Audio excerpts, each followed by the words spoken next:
এই জুলাই গণঅভ্যুত্থানকে কেন্দ্র করে যারা রাজনীতি করতে চাচ্ছে তাদের অনেকে আমাদের সহযোদ্ধা সহকর্মী ছিল।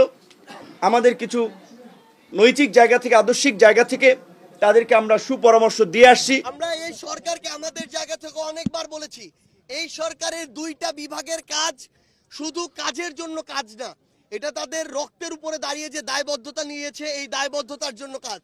আইন বিভাগ, বিচার। এদিকে গুঞ্জন সত্যি হতে চলেছে। ভিপি নূর বর্তমানে সার্জিস আলম এবং হাসনাত নাহিদদের সঙ্গে যোগ দিলেন নতুন দলে। তবে কোন পদে তাকে দেওয়া হচ্ছে এমন কিছু এখনও বক্তব্য উঠে আসেন নাই। এদিকে ভিপি নূরকে প্রশ্ন করা হলে বলা হয়েছে যে আমরা একসাথে কাজ করেছি কোনো এক সময় এবং আমার আন্ডারেই তারা কাজ করেছে। তবে বর্তমানে তাদেরকে নতুন দল হিসাবে অনেক কিছুই যুক্তি পরামর্শ দেওয়ার আছে এবং আমি দিয়ে যাব। এদিকে হাসনাত এবং সার্জিস আলম বলেছেন যে যতদিন পর্যন্ত আওয়ামী লীগের বিচার না হবে ততদিন পর্যন্ত বাংলাদেশে নির্বাচন হবে না, এমন প্রশ্ন তুলে ধরেন। এই প্রশ্নের সূত্র ধরে বিএনপি নেতাকর্মীরা অনেক উত্তেজিত হয়ে উঠেছেন। শেষ পর্যায়ে কী হয়েছে চলুন কিভাবে ভিপি নূর যোগ দিলে। আমরা এই সরকারকে আমাদের জায়গা থেকে অনেকবার বলেছি, এই সরকারের দুইটা বিভাগের কাজ শুধু কাজের জন্য কাজ না, এটা তাদের রক্তের উপরে দাঁড়িয়ে যে দায়বদ্ধতা নিয়েছে এই দায়বদ্ধতার জন্য কাজ।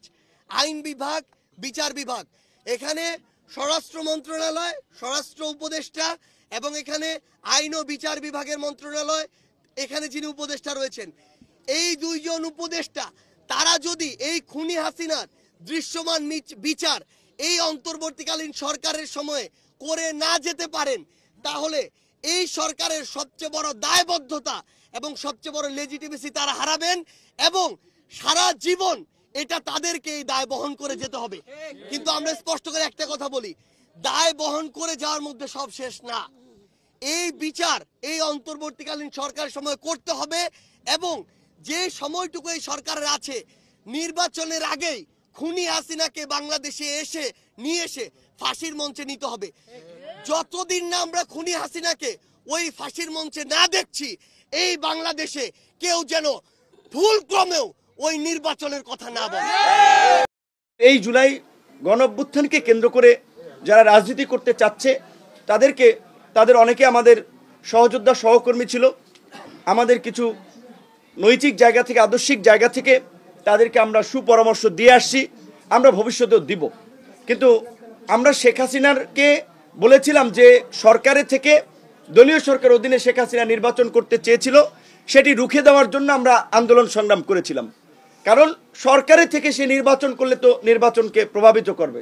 এখন এই সরকারের উপদেষ্টা থেকে যদি তারা দল গঠন করে তাহলে তো এটা সরকারি দল হবে। তাহলে আওয়ামী লীগের মধ্যে এই সরকারি দলের মধ্যে পার্থক্যটা কোথায়?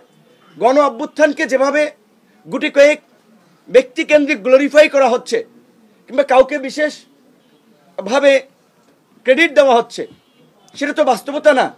এই গণ অভ্যুত্থানে বিএনপি জামাত সহ বিশেষ করে এই গণ অভ্যুত্থানের তরুণরা যে ভূমিকা রেখেছিল, 18 থেকে যারা কোনো সংস্কার আন্দোলন করেছিল, তাদের কথা ওইভাবে কোনো জায়গায় বলা হচ্ছে না। এখন সরকারে আছে, সরকার উপদেষ্টা হয়ে তারা সরকার, ব্যবসা বাণিজ্য সবকিছু নিয়ন্ত্রণ করছে, গণমাধ্যমকে নির্দেশনা দিচ্ছে, এইভাবে খবর দেখাবেন, এইভাবে প্রচার করবেন, তারা প্রচার করছে। আওয়ামী মাফিয়া দুর্বৃত্তদের সাথে রাতের অন্ধকারে মিটিং করা হচ্ছে, তাদেরকে পুনর্বাসনের জন্য আশ্বস্ত করা হচ্ছে, আমলাতন্ত্র থেকে শুরু করে রাজনীতি সব জায়গায়। এগুলো তো আমরা মেনে নিতে পারি না। শুধুমাত্র বিএনপি একটা বড় রাজনৈতিক দল, বিএনপির অনেক ঘটনা, দু একটি ঘটনা বাইরে আসায় আমরা শুধু বিএনপিকে সমালোচনা করছি। এই ছাত্র নেতৃবৃন্দ যা করছে, আপনারা গোয়েন্দা সংস্থার প্রতিবেদন থেকে ফেরি যদি জানতে